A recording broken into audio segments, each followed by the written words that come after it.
আসসালামু আলাইকুম, সবাই কেমন আছেন? তো আমার হাতে যে ফোনটা দেখতেছেন এটা ইনফিনিক্সের একটি ফোন, ইনফিনিক্স নোট 40 প্রো। তো এই যে প্রবলেমটা দেখেন, বেসব্যান্ড ভার্সন আননোন।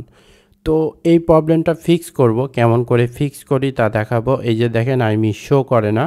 তো সাধারণত এই প্রবলেমটা হয়ে থাকে মাদারবোর্ডের যে মেন চিপস আছে সিপিইউ থেকে ফল্ট হয়ে যায়। তো অনেকে প্রশ্ন করতে পারে বা কেন এই সিপিইউ ফল্ট হয়। তো বিশেষ করে আমি বর্তমান সময়ে যে বাজারে প্রচুর পরিমাণে সেটেই সিপিইউ ফল্ট হয়, Xiaomi, Oppo, Vivo, এই ইনফিনিক্স। কিন্তু কেন হয়, কিসের জন্য হয় সেটা বলতেছি। তো সাধারণত যেসব ফোনগুলি বেশি হিটিং টেম্পারেচার সহ্য করতে পারে না, এই ফোনটা ধরেন ইনফিনিক্সের ফোন, এই ফোনটার যে সিপিইউ চিপসেটটা আছে এটা মিডিয়াটেকের চিপসেট এবং এটাতে সিপিইউতে কোনো রকম গ্লু ইউজ করে নাই। আর গ্লু না ইউজ করলে ওই ফোনগুলিতে আরও বেশি ব্যাপক পরিমাণে সমস্যা হয়। এই ফোনটা গেম খেলতে খেলতে হঠাৎ করে বেসব্যান্ড ভার্সন আননোন হয়ে গেছে। আর এই যে চিপসেট, তো সিপিইউটা ওপেন করব, তো সিপিইউটা হিটিং হয়ে যে সিপিইউর নিচে এক ধরনের বাবুল তৈরি হয়, বাবুল তৈরি হয়ে যায়, তারপরে পিন মিসিং হয়ে যায়। পিন মিসিং হইলে তখন দেখা গেল অডিও সাইট নষ্ট হয়ে যায়, আপনার হচ্ছে ক্যামেরা সাইট নষ্ট হয়ে যায়, সিমের যে সাইট আছে এই সাইট নষ্ট হয়ে যায়। এই জন্য সিপিইউ তুলে রিভলভ করে দিলে এই প্রবলেমগুলি ফিক্স হয়ে যায়। কিন্তু আরেকটা বিষয়, এই সেটগুলি আসলে অনেকটাই কি বলবো লো কোয়ালিটির একদম সেট করে ফেলছে।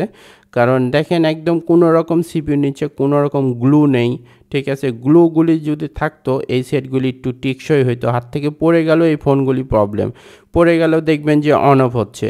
তো যদি সিপিইউর নিচে যদি গ্লু ইউজ করা যেত তো এই সমস্যা কাস্টমার কখনোই হইতো না, মানে সমস্যায় পড়তো না।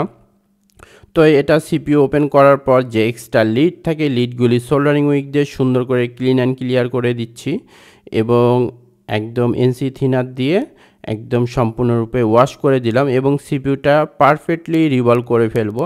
তো সিপিইউতে রিভলভ করতে যে সোল্ডারিং পেস্টটা ইউজ করতেছি এটা টেম্পারেচার 183 টেম্পারেচার এবং অনেকটাই কোয়ালিটিফুল, অনেক কোয়ালিটিফুল।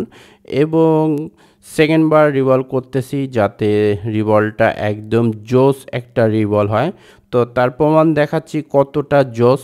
এই যে দেখছেন প্রতিটা পিন, প্রতিটা পিন একদম মানে সূক্ষ্ম এবং সুন্দর, একদম বিউটিফুল, একদম প্রতিটা পিন। তার প্রমাণ দেখালাম জুম করে, কোনো রকম কোনো পিন মিস নেই, কোনো রকম পিনে ফল্ট হয় নাই। তো সিপিইউটা পারফেক্টলি কমপ্লিট হয়ে গেছে। তো সিপিইউ এখন ইনস্টল করব। তো ইনস্টলের জন্য মিডিল পয়েন্টে একটু পরিমাণে ফ্লাক্স পেস্ট দিলাম এবং এখন সুন্দর করে রিসোল্ডার করে সিপিইউটা এখানে ইনস্টল করে দেব। আইসির যে সাইড বা দিক আছে দেখে বসিয়ে দিছি। তো আস্তে আস্তে করে এখানে সোল্ডারিং করে সিপিইউটা বসিয়ে দিলাম। তো দেখা যাক আমার কাজ হয়েছে কি হয় নাই। তো সেটটা আবার সফটওয়্যার দিয়েছিলাম এবং পারফেক্টলি বেসব্যান্ড চলে এসেছে, নেটওয়ার্ক চলে এসেছে। ধন্যবাদ।